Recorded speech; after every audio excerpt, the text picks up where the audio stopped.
Hello again, Gotham. It's been a long time, so who are you these days? Who have you become while I was gone? You're prettier. I'll give you that. Taller, brighter, but deep down, something's changed. My third lap around, and I still can't find it. Where's your heart? You used to have a center, hot and beating, but something's hollowed you out.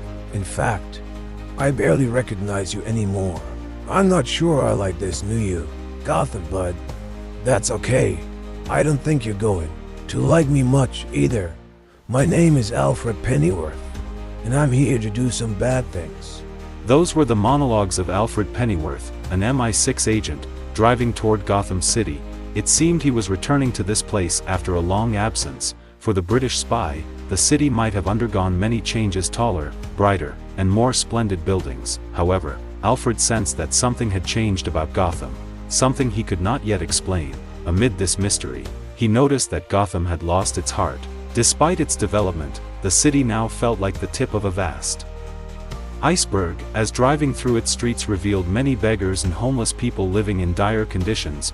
Tragically, the stark disparity between the rich and the poor was so apparent that anyone could see it. On one side were makeshift tents and shacks, while on the other stood luxurious shops selling extravagant items. Another issue plagued Gotham: the crime rate. It seemed that no matter the universe, Gotham retained its unchanging traits: a sky-high crime rate, chaos, severe wealth disparity, and the city administration's helplessness in addressing its threats. After completing a patrol and buying tea from his old friend Amir, the one Alfred considered the only proper tea shopkeeper in Gotham, he returned to his secret base to prepare for his next mission. Before logging in to receive his new assignment, Alfred called his daughter Julia to inform her of his return to Gotham and his intention to stay for a short while. Expressing his hope to see her, yet all he received in return was the beeping tone of a disconnected call, followed by an automated message. It seemed something had strained the relationship between Julia and her father, making her unwilling to speak with him. However, Alfred was not in Gotham for family matters. He was there for work. In his line of duty, especially one as unique as his, there was no room for personal feelings. The MI6 agent then switched off his phone and began receiving his new mission from the organization. According to the briefing, the murder rate had surged by over 700%, all linked to the emergence of a gang called Party Animal. Their origins and leader were unknown.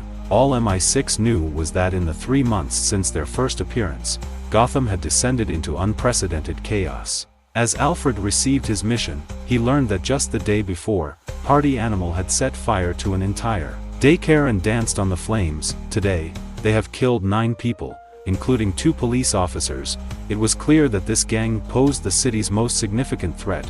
Due to this danger, MI6 decided to withdraw Alfred from his mission in Singapore. Despite his 5 years of surveillance there, according to the organization, Gotham needed Alfred. The briefing outlined Alfred's mission: to monitor and gather all necessary information about the gang without intervening. MI6 also highlighted another suspect in the city, a mysterious figure resembling a giant bat. The organization had little information about this individual apart from a photo. While the figure's motives were unclear, MI6 speculated that he might also be tracking the gang. Alfred was authorized to use force if the bat got too close. After the mission was assigned, the organization sent coordinates to Alfred's motorcycle, directing him to several locations for investigation. Finishing his tea, Alfred donned his coat and prepared to head out for patrol. However, as he stepped outside, he found his motorcycle missing.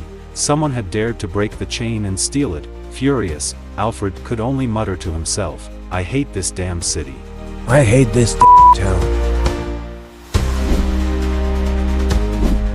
The story shifts to Cross Gym in the Crime Alley area, a place well known to DC fans, especially Batman enthusiasts, as it is the site of the fateful moment at 10:47, the day young Bruce Wayne lost both his parents. But that is the story of Prime Earth. Here, things are very different. At this moment, inside Crocs Gym, Bruce Wayne, a civil engineer in Gotham City and a resident of Crime Alley, is preparing for a boxing workout.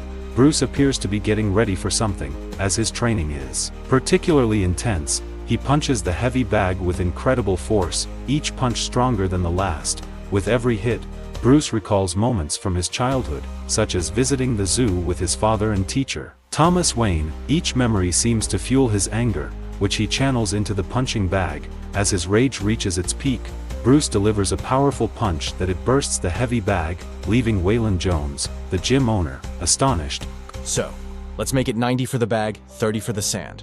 Waylon spoke to Bruce about his destructive behavior, and, as expected, Bruce promptly apologized to the gym owner, who was also his childhood friend. He promised Waylon he would pay for the damaged punching bag as soon as he received his salary. Bruce then inquired about Waylon's ongoing project of raising exotic animals like crocodiles and snakes. Waylon explained that he had entrusted the paperwork to a mutual childhood friend, Ozzy. Hearing this, Bruce expressed some doubt and warned his friend to be cautious, saying that anyone who got involved with Ozzy often ended up in trouble. However, Waylon reassured Bruce, saying, "No need to worry so much, Ozzy is like a penguin, and there's no penguin in the world that doesn't know how to hide its eggs, so there's no need to be overly concerned." Aside from discussing his plans, Waylon invited Bruce to join a poker night with the old gang later that week, noting it had been a long time since Bruce had shown up. Waylon mentioned that he had invited most of their childhood friends, including Harvey, Ozzy, Eddie, and even Selena. However, Bruce seemed uninterested. He simply repeated his intention to pay for the punching bag before leaving the gym. Waylon was left puzzled by Bruce's recent behavior, wondering why his friend had been acting so strangely. After all, this was Bruce's family, and someone had to step up for it, right? Through an old photograph and the conversation between Waylon and Bruce, we gain further insight into this version of Bruce Wayne in the Absolute Universe. Unlike the billionaire playboy from the original universe, this Bruce Wayne is just an ordinary civil engineer who grew up in the slums of Crime Alley. From a young age, he had been close friends with individuals who, in the original universe, would have been his enemies, such as Killer Croc aka Waylon Jones, Two-Face aka Harvey Dent, Penguin aka Ozzy, Riddler aka Eddie or Edward Nygma, and Selena Kyle aka Catwoman.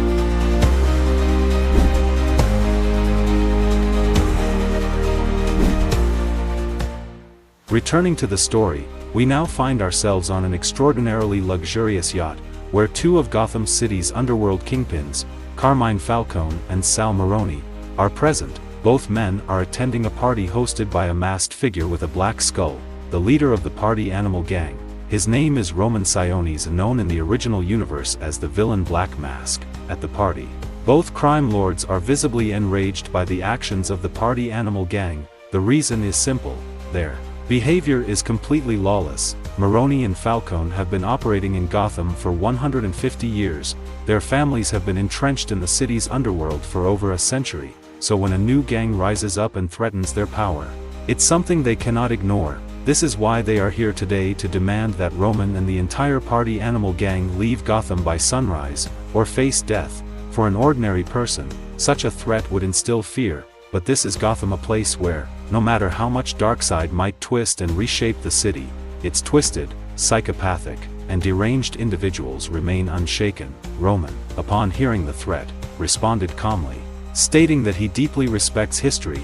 He explained that he had invited the two kingpins here to celebrate the end of that history. Roman then unveiled his collection, a grotesque display of his reverence for history and his sickening depravity as the leader of the party animal gang. What he presented to Maroni and Falcone were masks, which he called death masks. These masks were modeled after historical figures such as U.S. President George Washington, philosopher Socrates, and others, but the most shocking items in the collection were two masks made from the facial skin of Maroni's brother and Falcone's cousin.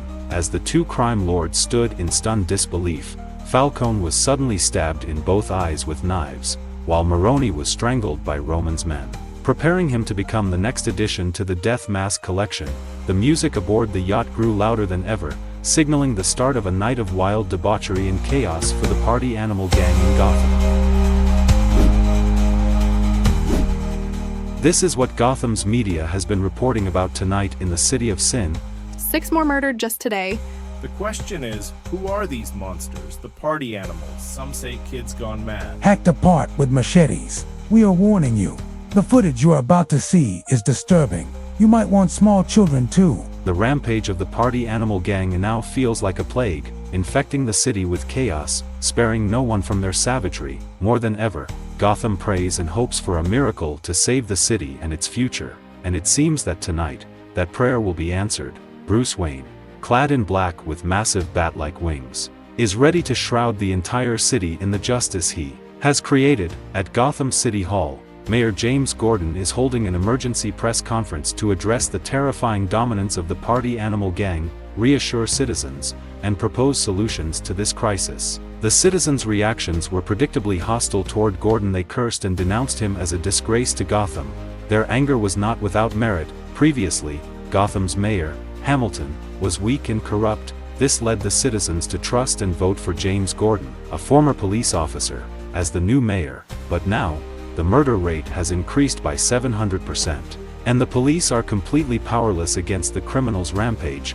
Gordon tried his best to reassure the people, promising that he and his colleagues were working tirelessly to protect the city. However, the citizens no longer trusted him. Many had lived here for over 77 years, stepping out daily for work, only staying home for the death of a spouse or the birth of a child. But now, they didn't even dare set foot outside. The atmosphere at City Hall was thick with fear and anger. A growing tension warned of impending disaster. Agent Alfred, stationed on a nearby rooftop, observed everything and correctly predicted the arrival of the party animal gang. He immediately relayed this information to MI6, the agency that had ordered Alfred to observe and collect information without intervening no matter how high the potential casualties. Back inside, Gordon continued his speech, promising that these criminals would face the light of justice. Yet with such a furious crowd, it was uncertain whether they could remain calm enough to listen. 2 hours earlier, another police station had been burned down. "You cops can't do a damn thing," yelled an enraged citizen. Detective Harvey Bullock, infuriated, nearly physically attacked the man, but a subordinate of Gordon quickly stopped him. This officer, a young woman, stepped forward to speak on behalf of the mayor. She argued that the party animal gang wanted to see a divided Gotham, a city where angry citizens fought amongst themselves, consumed by fear and blame. She declared her trust in Gordon and the people of Gotham, emphasizing that defeating the killers out there would require unity from everyone. Her heartfelt speech seemed to calm the crowd, but just as she approached the conclusion, a flashbang grenade suddenly exploded. The party animal gang stormed into the building, throwing the crowd into chaos. James Gordon, along with 2 officers, stood defiantly against the attackers. "If you're looking for someone to fight, come face me," Gordon shouted at the gang, but they didn't care. One member opened fire, wounding the mayor. Gordon ordered his daughter, Barbara Gordon, to quickly evacuate the citizens.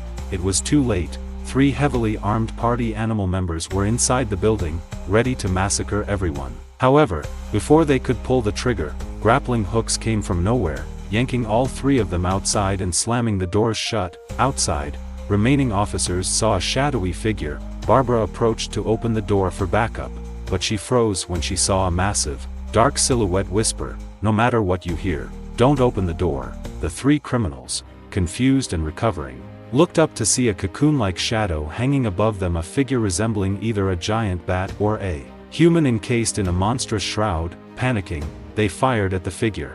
But their bullets were useless. From the cocoon, a hand emerged, dropping a smoke bomb. When the smoke exploded, cloaking the scene, the cocoon revealed itself to be a human-like creature, a giant, terrifying presence. Batman swooped down from above, his cape splitting into 4 hook-like sections, and swiftly incapacitated the trio, leaving them maimed or near death. More gang members charged into the smoke, but Batman effortlessly subdued them. Meanwhile, Alfred, observing the fight, received a new directive from MI6: eliminate Batman if he interfered with their intelligence-gathering mission.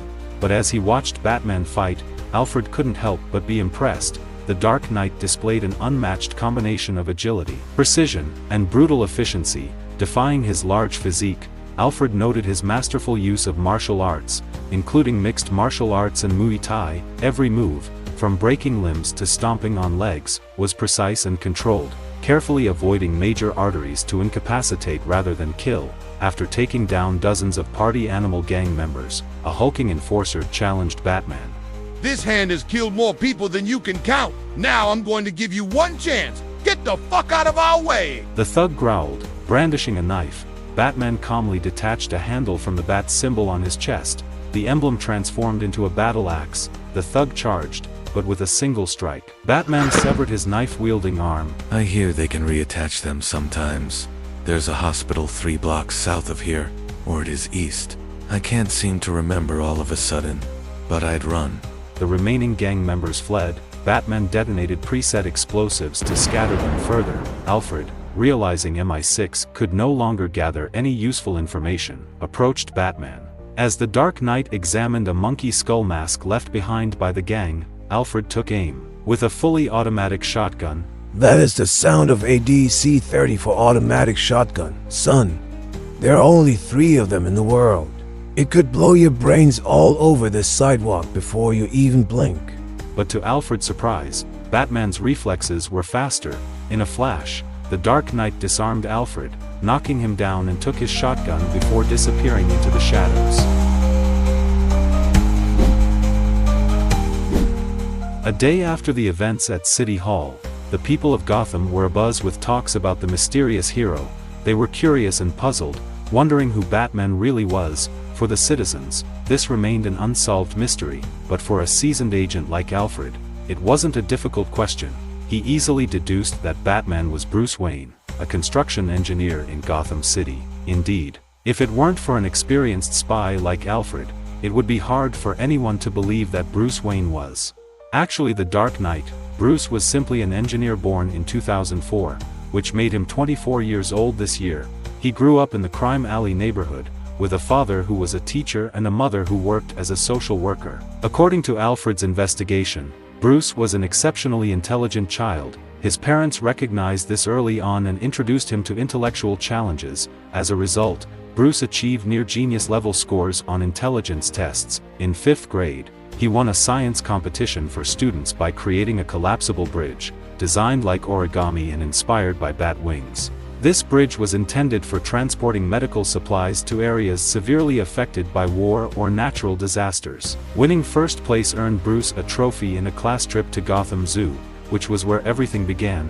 Rewinding to 2014, Bruce and his classmates, along with their homeroom teacher, who was also his father, Thomas Wayne, were visiting Gotham Zoo. While Thomas was inviting Bruce to watch a movie with him and Martha that evening, a gunshot suddenly rang out. It seemed the zoo had been attacked by a robber or terrorist. Thomas quickly led Bruce and the class to safety, ushering them into the bat house and locking the door behind them. Once all the students were inside, he sternly told Bruce never to open the door under any circumstances. Bruce, deeply worried for his father, then heard gunshots ring out. Thomas Wayne had sacrificed his life to hold off the assailant and protect the children. Witnessing his beloved father's death was a profound loss and trauma for young Bruce. It caused him to lose himself for a time, lashing out at the world and falling into a life of crime. He was even arrested by Gotham police. But after everything, Bruce eventually found inspiration and decided to turn his life around. Returning to school to continue his studies, with his exceptional intellect and physical capabilities, Bruce Wayne easily earned a scholarship to one of the best universities in the country, becoming a football star at the school. However, instead of pursuing a career as an athlete, Bruce deliberately tore his ACL on his first day to avoid obligations. Afterward, Bruce spent his time gaining knowledge and improving himself. He studied subjects such as applied mechanics, chemical psychology, theoretical criminology, military strategy, and cultural and social history. All of this was preparation for the fateful night that had just passed. Once equipped with everything he needed, Bruce Wayne returned to Gotham with the hope of transforming the crime-ridden city. He began working odd jobs in Gotham, from a power plant to the water company, then as a laborer, and finally as an intern at City Hall, learning about public policy and macroeconomics to understand everything about Gotham. Ultimately, Bruce chose to become a construction engineer for the city. As an engineer, he could create, build, and even repair the things he had destroyed. These choices deeply impressed Alfred. To him, Bruce resembled a pioneer, and like any pioneer, he had a weakness: his loved ones, more specifically, his mother, Martha Wayne, who had spoken on behalf of Commissioner Gordon the previous night.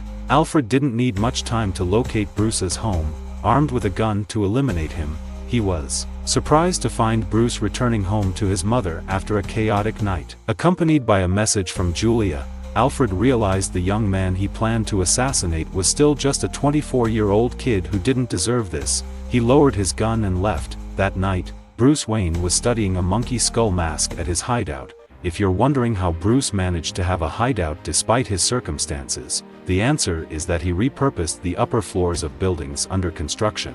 These floors belonged to companies and tycoons who never used them. They were merely speculative investments. Alfred didn't take long to discover Bruce's hideout.